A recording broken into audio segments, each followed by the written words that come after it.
जब से वो आरएसएस बीजेपी के गोद में बैठे उसके बाद से उनकी भाषा भी उसी तरह की होने लगी। जाति में नफरत फैलाना, धर्म के आधार पर नफरत फैलाना। नमस्कार, न्यूज फॉर नेशन देख रहे हैं, मैं हूं आपके साथ वंदना।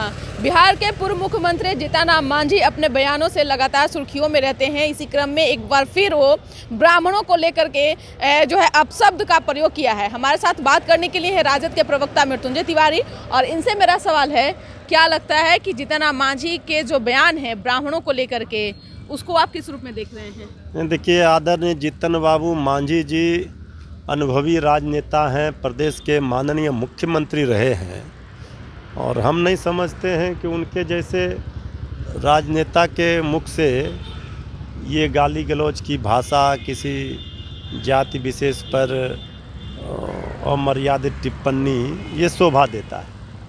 आदरणीय जीतन बाबू जी का स्वभाव भी ऐसा नहीं रहा है। जहाँ तक हम भी उनको बहुत करीब से जानते हैं, वो सब जाति धर्मों का सम्मान करते हैं, लेकिन आरएसएस और बीजेपी के गोद में बैठ करके उनका भी भाषा बदल गया है। भाई, ब्राह्मण समाज तो अपने कर्मों से, संस्कारों से जाना जाता है, और आप जिस भाषा का प्रयोग कर रहे हैं तो इसका मतलब है कि आपका संदर्भ, हम समझते हैं, कुछ और रहा होगा। उनको स्पष्ट करना चाहिए। और ब्राह्मण समाज तो जन्म होने से लेकर के अंतिम संस्कार तक ब्राह्मण ही, पंडित ही कराता है। वीडियो वायरल हो रहा है, लेकिन जीतन राम मांझी ये कह रहे हैं कि हमारे बयानों को तोड़ मरोड़ कर चलाया जा रहा है। ऐसा होता है क्या? यही हमने कहा।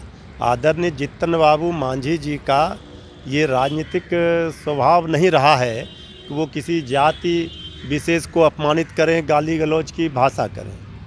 हो सकता है आजकल तो बहुत तरह से एडिट कर दिया जाता है, जोड़ तोड़ कर दिया जाता है, लेकिन ब्राह्मण समाज को अपमानित करना, उनको गाली देना, ये हम भी जीतन बाबू मांझी जी को बहुत नज़दीक से जानते हैं, उनका स्वभाव में नहीं रहा है। ब्राह्मण समाज, ये पंडित जिसे वो कह रहे हैं, आप कह रहे हैं कि उनका स्वभाव नहीं रहा है। पिछले दफे उन्होंने रामायण महाभारत को भी लेकर के उन्होंने तीखी तो हमने दूसरा लाइन जो कहा वो आप नहीं सुने। हमने कहा जब से वो आरएसएस बीजेपी के गोद में बैठे उसके बाद से उनकी भाषा भी उसी तरह की होने लगी। जाति में नफरत फैलाना, धर्म के आधार पर नफरत फैलाना, यही न है। हमारा समाज क्या कहता है? हमारा समाज कहता है सभी जाति, सभी धर्मों का सम्मान, सबको, सब जाति का वोट चाहिए।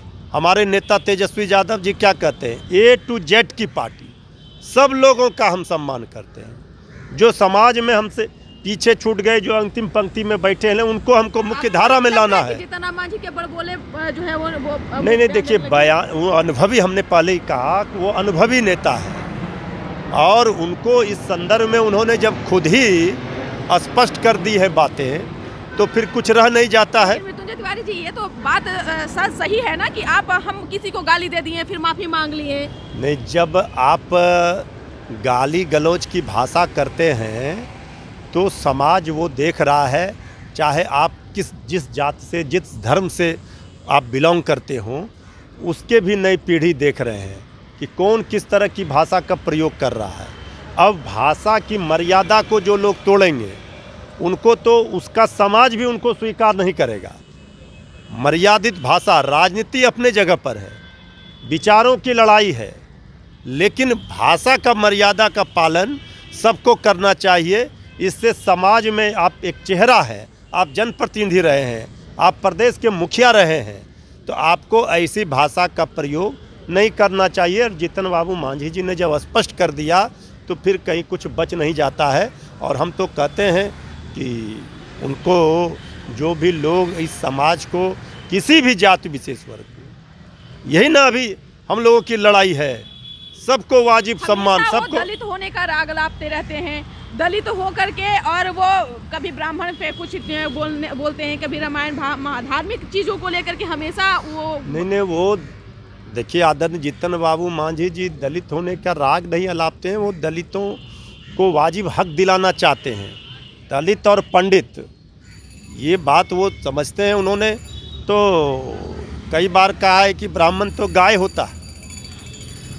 ब्राह्मण किसी का कुछ तो समाज में गाय को फिर नहीं गाय को नहीं, वो गाय का कहने का मतलब है कि ब्राह्मण समाज किसी का बुरा, किसी का अहित नहीं कर सकता।